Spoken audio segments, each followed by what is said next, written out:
sinapupunan at pagkakadili ng ibang lupa at ibang mga kautusan, sa inyo mga kababayan ang tungo ng aming bati, ang kauna-unahang salita na iguhit ng aming kamay, ang unang himutok na pumulas sa aming mga dibdib, ang unang pagbigkas ng aming mga labi, sa lahat ay sa inyo.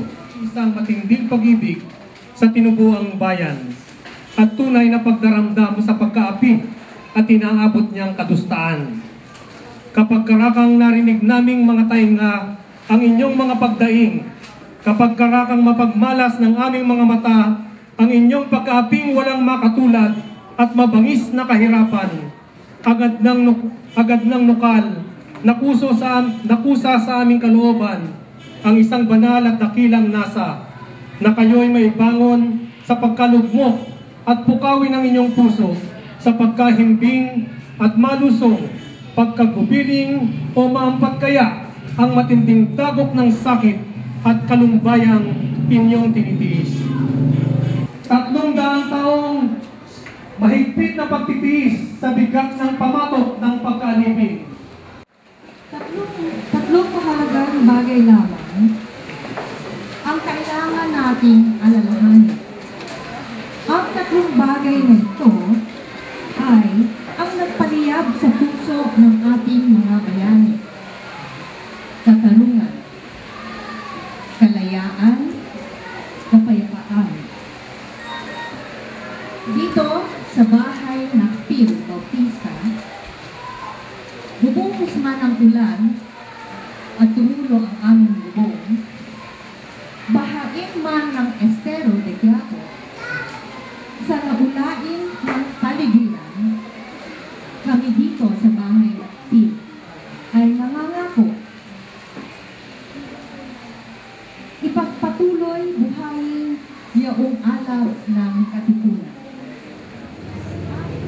Ang lahat ng pinagsaysay ay dapat gunitain at mahinahong maggulay-gulayin.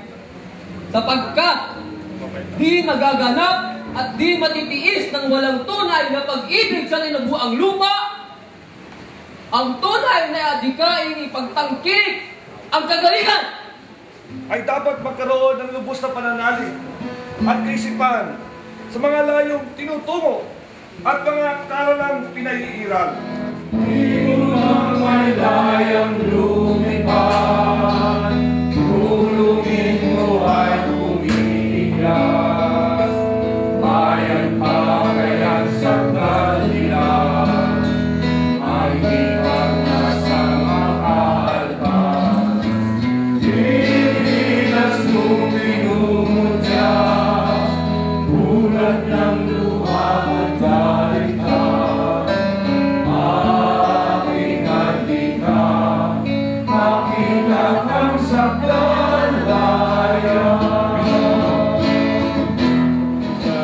Kanto ng Elcano at Ascaraga o yung recto mo. Tapos sa tinatag yung Katipunan, ito yung sa apartment ni Diodato Arellano noon. 6 sila na nagtatag nito. Of course, nandiyan si Bonifacio, si Naledislao Diwa, Valentin Diaz, sila ginabayan ng isang bagong ideya na dati ay ideya lamang ng mga listrado ang nangibabaw kasi sa mga listrado ang kanila ay gawing probinsya ng Pilipinas. So alam na natin yun ang propaganda. Pero napakahalaga ng isang ideya. Ito naman talaga ang gusto ng mamamayan, makalaya na. Kaya ito yung kinatawan ng Katipunan, yung ideya ng kalayaan. Lumaya na tayo dyan, huwag na yung gawin tayong probinsya. Aling pag-ibig pa ang hihigit kaya sa pagdadalisay at pagdadakila. Gaya ng pag-ibig sa tinubuang lupa, aling pag-ibig pa, wala na nga, wala. Ulit-ulitin bang basahin ang isip at isa-isahin talastasin pilit ang salita, buhay, nalimbag at titik ng isang katauhan ito'y namamasid. Banal na pag-ibig pag ikaw ang nukal sa tapat na puso ng sino't alinman. Imbit taong gubat, mararita at mangmang, nagiging dakila at iginagalang. Pagpupuring lubos ang nagiging hangad sa bayan ng taong may dangal na ingat, umawit tumula, kumathat sumulat, halakan di nila isinisiwalat. Walang mahalagang hindi inihandog ng pusong mahal sa bayang nagpupok. Una, dahil ang aking paksay, pagkamatay ni Bonifacio, na pinapatay ni Aguinaldo, na wala namang duda na dyan. Dahil merong mga talagang confession si Aguinaldo, pinagmamalaki pa niya. In his own handwriting na siya ang talagang yung dyaryo. Kaya nga wala nang duda na yung mga datos talaga si Aguinaldo nagpapatay kay Bonifacio. Mga kasadores, dito ay padala, sanhi daw sa guloy, lilipunin nila. Ngunit hindi sa laban, yaong nakikinikita, kundi ang kamumit ng manok at baka. Yaong mga bayang sa tahimik, kanlong, sa mga Kastilay, siyang hinahayon. Ang bawat makita ilang nilalamon, pinag-aagawan dahilan sa gutom. Virus ka, ipagtanggol ang layaw. Bayan, bayan, bayan ko, di pa tapos ang laban mo. Bangka, kung virus ka, ipagtanggol ang layaw mo.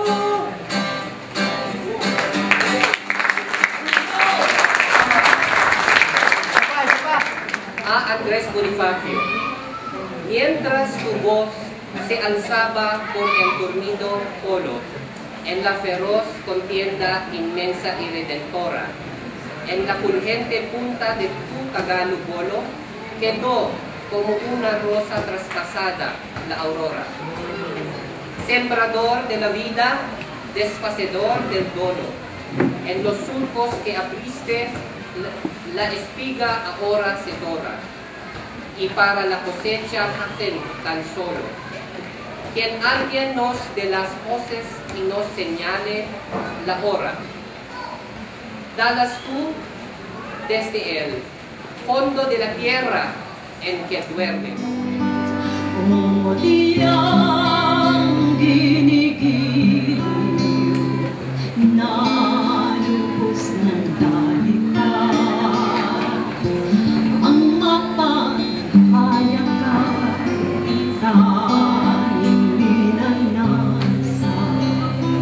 Ang kundi man ko'y patugay sa iyong ganda, gandang namumukat-kat pang wala ka ng luha. Huwag kang malungkot sinta sa ating pagkawangan. Anuman ang sakitin, ngunit ang ay taglay. Ang lahat ng aking lakas, nalalabinit ang buhay sa iyong kapakanan, aking iaalay.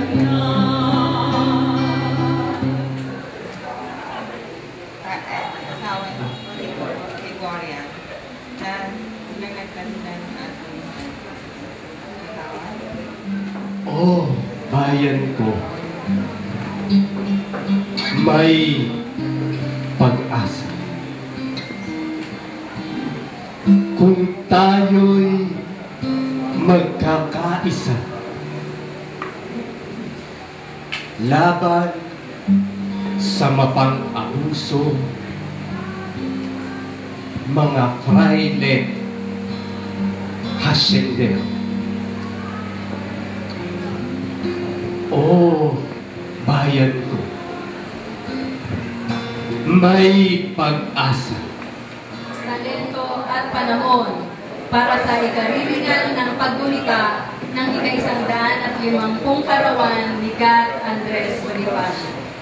Naniniwala ako na sa pagtutulungan at sama-samang pagkilos, ating maipaaabot sa malawak na sambayanan ang kabayanihan at kadakilaan ni God Andres. At ito ay maging daan sa pagpapatibay ng pagmamahal sa ating bukod tanging bayan.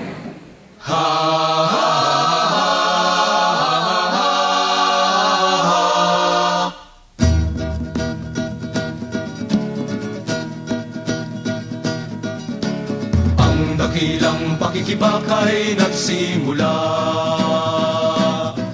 sa nakpawis na nagpupula at gumagawa na ngayon nagpasyang lagutin ang tanikala. Kanlibong bandila'y iwagayway, ibagsak ang haligi ng dayong kaway. Mga berdugong sati pumapatay, tuturugin hanggang sa tagumpay.